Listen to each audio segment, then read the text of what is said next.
साथियों नमस्ते, मैं कृष्णा पुष्करना। स्वागत है आपके अपने YouTube channel victory of wisdom में। साथियों सब कैसे हो? बढ़िया हो? तो आइए आगे की बात करते हैं। साथियों पिछली क्लास में हमने शब्द विचार टॉपिक पर पूरा कंप्लीट हो चुका था हमारे। अगर आपको शब्द विचार विषय से कोई भी दिक्कत या परेशानी आई हो तो आप मुझे कमेंट बॉक्स में बताइए, जिससे मैं आपको आने वाले वीडियो में आपकी परेशानी को दूर कर सकूं। तो शब्द विचार विषय हमारा पूरा हो चुका है। आज हम शब्द विचार से 10 साल के अंतर्गत जो पेपर में जो महत्वपूर्ण प्रश्न उत्तर आए हुए हैं उन पर आज हम वार्ता करेंगे।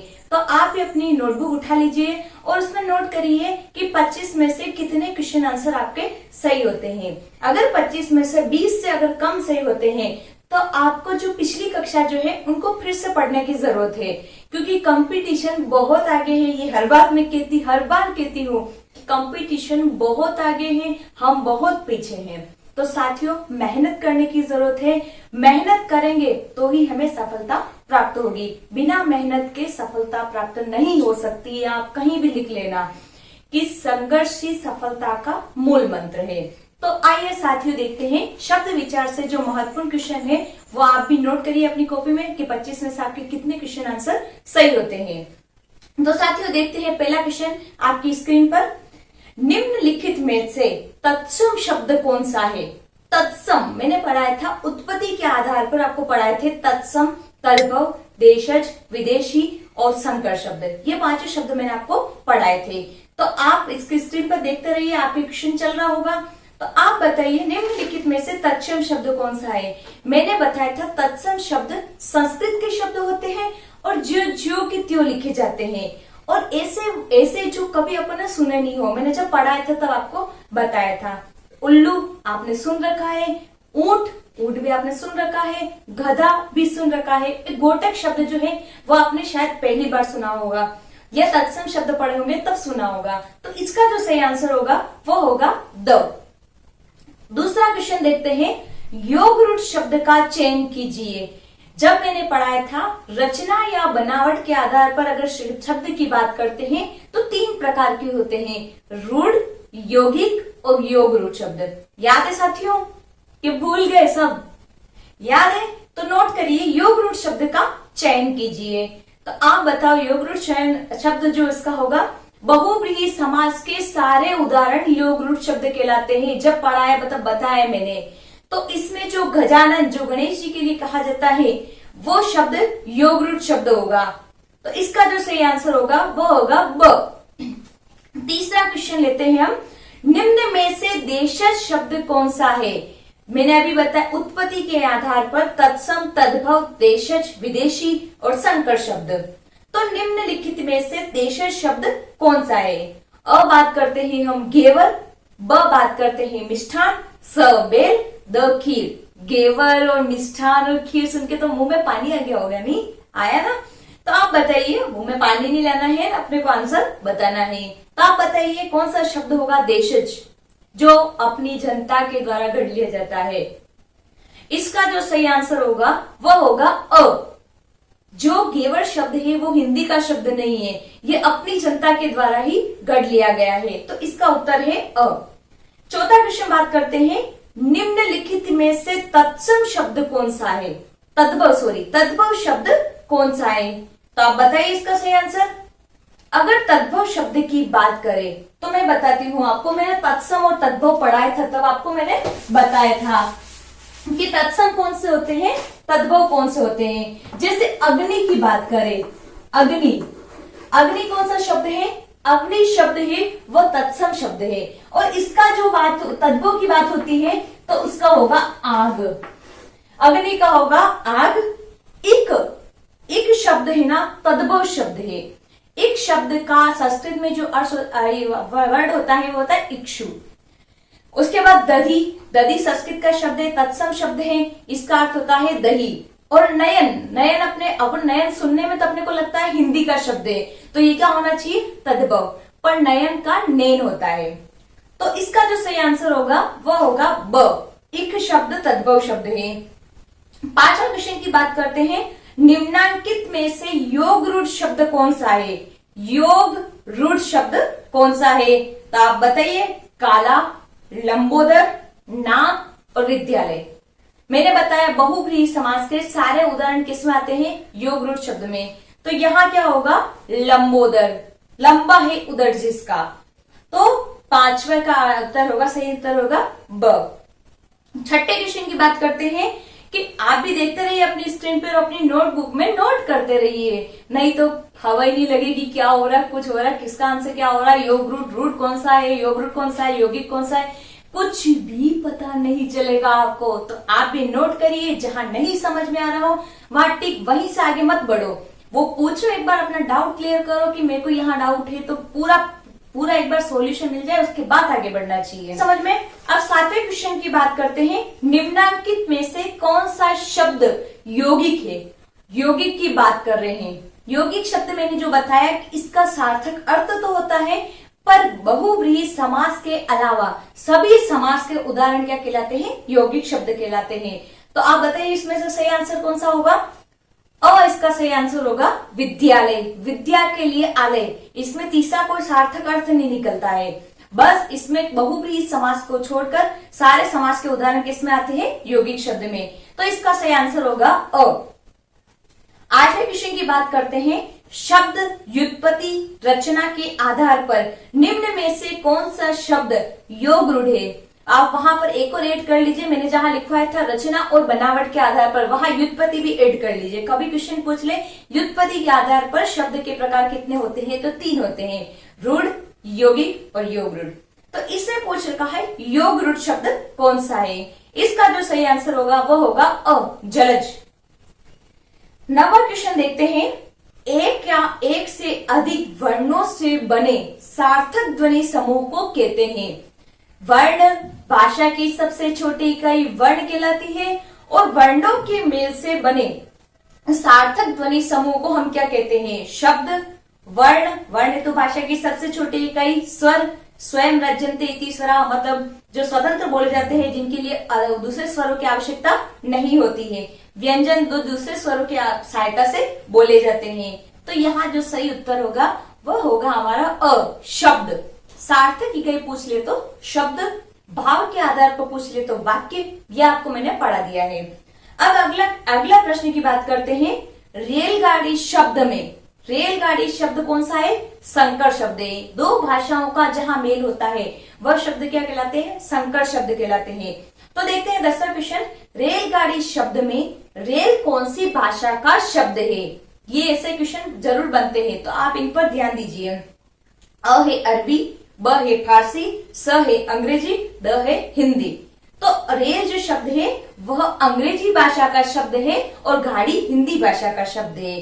तो इसका जो सही आंसर होगा वह होगा स, अंग्रेजी।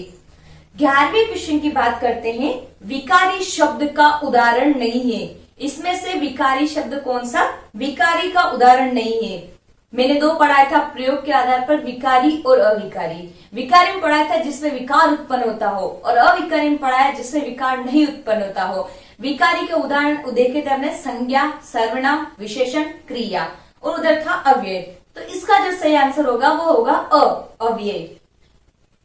12वें क्वेश्चन की बात करते हैं, हिंदी भाषा लिपि में लिखी जाती है। कौन सी लिपि में लिखी जाती है, महाजनी लिपि, खरोष्टी लिपि, ब्राह्मी लिपि, देवनागरी लिपि। तो ये जो मैंने पिछली कक्षा में पढ़ाया था आपको कि हिंदी भाषा देवनागरी लिपि में लिखी जाती है। तो इसका जो सही उत्तर होगा वह होगा द, देवनागरी लिपि। अब 13वें क्वेश्चन की बात करते हैं। आप भी साथियों अपनी देखते जाइए, नीचे स्क्रीन पर आपके क्वेश्चन चल रहे होंगे, और नोटबुक में नोट भी करते जाइए कि कितने प्रश्नोत्तर आपके सही हो रहे हैं। उससे पता चलेगा कि आप कितने गहरे पानी में हो या कितने ऊपर हो, तो आपको पता चल जाएगा। खुद अपने आप का मूल्यांकन खुद कर सकते हैं। अपना मूल्यांकन अपने से ज्यादा कोई नहीं कर सकता। खुद पहचान सकते हैं कि हम में कितनी क्षमता है और हम क्या कर सकते हैं, कौन सा एग्जाम हम फाइट कर सकते हैं। 13वां क्वेश्चन की बात करते हैं, निम्नांकित में से तत्सम शब्द कौन सा है। तत्सम शब्द क्या होता है, मैंने बताया संस्कृत का शब्द होता है बहुला, बेल, लोहा, वर्षा। चार ऐसे लग रहे जैसे हिंदी के शब्द हो, वैसे लग रहा है आपको भी, पर इसका जो सही आंसर होगा वो होगा द, वर्षा। अपन हिंदी में वर्षा को बरसात कहते हैं। ठीक है, यहां तक आए समझ में। अब है 14वां क्वेश्चन, वे शब्द जिनके एक से अधिक अर्थ होते हैं क्या कहलाते हैं? एकार्थी, अनेकार्थी, विलोम शब्द या समूहवाची शब्द। एकार्थी नाम से पता चल रहा है एक अर्थ वाले। विलोम शब्द जो विपरीत अर्थ वाले, जैसे मैंने बताया सुख, दुख, जय, पराजय, अच्छा, बुरा, रात, दिन। समूहवाची शब्द नाम से ही आधे शब्द तो ऐसे होते हैं जो नाम से ही पता चल जाते हैं।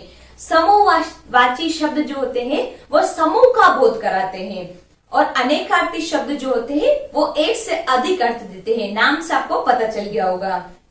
अब 15वें क्वेश्चन की बात करते हैं। रचना या बनावट के आधार पर शब्द के कितने भेद किए जाते हैं? रचना और बनावट के आधार पर शब्द 3 प्रकार के होते हैं, रूढ़, यौगिक और योग रूढ़ शब्द। यहां तक आया समझ में? यहां तक में आपको कोई भी तकलीफ आई हो, कोई भी क्वेश्चन आपको लगा कि ये मैडम ने गलत बता दिया और मेरा सही है, तो आप मुझे कमेंट बॉक्स में बता सकते हो। मैं अगले वीडियो में आपका जरूर उत्तर दूंगी। अगली क्वेश्चन की बात करते हैं। निम्नलिखित में से संकर शब्द कौन सा नहीं है? संकर क्या होते हैं? 2 भाषाओं के मेल से बना शब्द क्या कहलाता है? संकर शब्द। अब बात करते हैं नेक चलन, तपेदिक, उड़न तस्करी और सुल्तान। इसमें जो सही आंसर होगा वह होगा द। सुल्तान शब्द जो है वो संकर शब्द नहीं है। बाकी नेक और चलन, तपे और दिक और उड़न तस्करी ये सब संकर शब्द है। उसकी बात करते हैं 17वां क्वेश्चन। जीहा शब्द है, जीहा ये कौन सा शब्द है? तत्सम है, तद्भव है, देशज है, विदेशी है। तो जीवा शब्द जो है वो संस्कृत का शब्द है और ये तत्सम शब्द है। यहां तक आया आपको समझ में? अब 18वें क्वेश्चन की बात करते हैं। समूहवाची शब्द नहीं है, समूहवाची शब्द नहीं है इनमें से। तो समूहवाची शब्द क्या होते हैं? जो समूह का बोध कराते हैं, जैसे रेवड़, जत्था, ढेर और अज। रेवड़ क्या होता है? जो ये भेड़ बकरी होता है इनका जो समूह चलता है उसको कहते हैं अपन रेवड़। जत्था जैसे पैदल यात्री, और जैसे वो नहीं पैदल यात्री सत्याग्रही, अपन नहीं कहते कि जत्था जा रहा है, पूरा ग्रुप जा रहा है, समूह जा रहा है, इसको कहते हैं जत्था। और ढेर जैसे अनाज का ढेर, पैसों का ढेर, जैसे पैसों का ढेर तो बहुत कम लोगों के पास होता है। उसके बाद अज शब्द जो है वो समूहवाची शब्द नहीं है। इसका सही उत्तर जो होगा वो होगा द। 19 question number 19। जिसका कोई शत्रु ना हो, ये वाक्यांश के लिए एक शब्द जब मैंने पढ़ाया था तब बताया था कि क्या कहलाता है जिसका कोई शत्रु न हो। इसका जो सही आंसर होगा वो होगा ब, अजात शत्रु, जिसका कोई शत्रु ना हो। अगला क्वेश्चन है। सजा प्राप्त में सजा किस भाषा का शब्द है? सजा प्राप्त जो शब्द पढ़ रहे हैं अपन, उसमें सजा किस भाषा का शब्द है? आप बताओ, आप नोट करो। सजा फारसी भाषा का शब्द है। अगला क्वेश्चन देखते हैं। अपन जो चाय पीते हैं ना, चाय, सबको चाय पीने का शौक हो गई हो, तो आपको ये पता होना चाहिए चाय किस भाषा की, कौन सी भाषा का शब्द है? चाय। चाय विदेशी भाषा का शब्द है। चाय जो आई है विदेश से आई है, तो आपको ध्यान रखना चाहिए चाय विदेशी भाषा का शब्द है। तो इसका जो सही उत्तर होगा वह होगा सब। अगली बात करते हैं। देशज शब्द कौन सा है? देशज जो जनता के द्वारा गढ़ लिया जाता है, जैसे हो गया चिमटा, पाउडर, मास्टर, डॉक्टर। आप बताओ इनमें से। देखो क्वेश्चन काटना, आंसर काटना आना चाहिए आपको। सबसे पहले बात करते हैं डॉक्टर की। डॉक्टर आपको मैंने बताया था कि विदेशी शब्द है, विदेशी वर्ण है, तो ये तो हो नहीं सकता। उसके बाद मास्टर, मास्टर हो नहीं सकता। पाउडर ये भी नहीं हो सकता, तो क्या होगा? चिमटा। चिमटा कौन सा शब्द है? देशज शब्द है। तो इसका जो सही उत्तर होगा वह होगा अ। अगला क्वेश्चन है। घड़ी शब्द का तत्सम रूप होता है। घड़ी शब्द का तत्सम रूप कौन सा है? घृत, घट, गोटक, घटिका। अब चारों सेम लग रहे हैं, तो आप नोट करिए कि घृत शब्द, घटिका शब्द जो है वो तत्सम रूप है। कौन सा शब्द है? घटिका। घटिका मत, घड़ी का शब्द का तत्सम रूप कौन सा होगा? घटिका। आप नोट करिए घृत शब्द जो है ये तत्सम शब्द है किसका है? घी का। कभी पूछ ले, क्योंकि ये चारों सेम दिख रहे हैं और इसमें बहुत कंफ्यूजन हो जाता है। तो घृत शब्द है वो घी का है। गी अपन तद्भव है इसका, और ग्रिथ है ना तत्सम शब्द है। उसके बाद बात करते हैं घट। घट घट जो वो घड़ा लेके नहीं जाते साइड में माथे पे, उसको कहते हैं घड़ा, घट कहते हैं उसको संस्कृत में कहते हैं घट। जो तत्सम शब्द है घट यानी घड़ा। नोट करिए आप अपनी कॉपी में, ये इंपॉर्टेंट है, कभी पूछ ले, क्योंकि चारों एक जैसे लग रहे हैं तो अपने को लगता है ये सही होगा ये सही होगा, तो आप एक बार नोट कर लीजिए। गोटक, गोटक कहते हैं घोड़े को, तो आप ये भी नोट कर लीजिए। गोटक तत्सम शब्द है और इसका जो तद्भव होगा वो होगा घोड़ा। और घड़ी को मैंने बता ही दिया, घड़ी को क्या कहते हैं, घटिका। अगला क्वेश्चन है हमारा, ध्वन्यार्थक शब्द कौन सा नहीं है। पहला होता है कूजना, दूसरा है चहचहाना, तीसरा है खजाना, चौथा है खनखनाना। तो पहले ये ध्यान होना चाहिए ध्वन्यार्थक शब्द होता क्या है। जो ध्वनि पर आधारित ध्वनि पर निर्भर करता है, कोई भी शब्द ध्वनि पर निर्भर करता है। जैसे कूंजना की बात करें तो कौन करता है, जो कुरंजा पक्षी और ये होते हैं ना, ये कुरसते हैं, कूंजने का काम करते हैं। दूसरी बात करते हैं चहचहाना, तो पक्षी जो होते हैं आकाश में चहचहाते हैं। तीसरी बात करते हैं खजाना, पैसों का खजाना, तो खजाना अपने आप तो ऊपर नीचे तो होता नहीं है, तो उसमें से आवाज नहीं आती है। चौथा होता है खनखनाना, जैसे चूड़ियों का खनखनाना। तो इन सब का, इनमें से सही आंसर जो होगा वो होगा सब, खजाना। अंतिम क्वेश्चन है, वे शब्द जिनका उच्चारण समान प्रतीत होता है किंतु अर्थ बिल्कुल भिन्न होता है, ये वे शब्द कौन से कहलाते हैं। पर्यायवाची शब्द, युग्म शब्द, विलोम शब्द, ध्वन्यार्थक शब्द। इसमें आंसर अगर आपको काटना आता है तो आपका क्वेश्चन कभी गलत नहीं हो सकता। मैंने बताया पर्यायवाची शब्द जो समान अर्थ वाले होते हैं, जैसे सूर्य की बात की थी तो रवि, भानु, भास्कर, दिनेश, समानार्थी शब्द भी कह सकते हैं इनको, तो ये होते हैं पर्यायवाची शब्द। उसके बाद विलोम शब्द विपरीत अर्थ वाले। ध्वन्यार्थक शब्द ध्वनि पर शब्द निर्भर करते हैं। और ब है युग्म शब्द, इसका जो सही आंसर होगा वो होगा ब युग्म शब्द। जैसे उदाहरण के लिए देखें, अनल और अनिल, मैंने बताया था उदाहरण आपको, अनल और अनिल। अनल का अर्थ होता है आग और अनिल का अर्थ होता है हवा। तो उच्चारण तो दोनों का सेम हो रहा है किंतु अर्थ दोनों का भिन्न होता है। तो साथियों, ये हमारे 25 महत्वपूर्ण क्वेश्चन थे जो पिछले 10 साल के पेपर में आए हुए थे। इन क्वेश्चन में आपको कहीं भी कोई भी डाउट लगे तो आप मुझे कमेंट बॉक्स में बता सकते हो, मैं आपके कमेंट को जरूर देखूंगी और उसका अगले वीडियो में मैं आपको उसका आंसर जरूर दूंगी। और साथियों, शब्द विचार और वर्ण विचार टॉपिक से आप रिलेटेड कोई भी दिक्कत हो किसी भी प्रकार की कि मैडम ये टॉपिक हमारा छूट गया, ये आपने नहीं पढ़ाया, तो आप मुझे कमेंट बॉक्स में बता सकते हो। अब अगला टॉपिक अपन स्टार्ट करेंगे विकारी शब्द, उसमें संज्ञा, सर्वनाम, क्रिया, विशेषण पढ़ेंगे। इसी के साथ आप हमारे चैनल पर अगर नए हो तो हमारे चैनल को सब्सक्राइब कर दीजिए और अगर हमारा वीडियो पसंद आया हो तो लाइक, कमेंट, शेयर करिए। इसी के साथ आप सभी का बहुत बहुत धन्यवाद। जय हिंद, जय भारत, वंदे मातरम।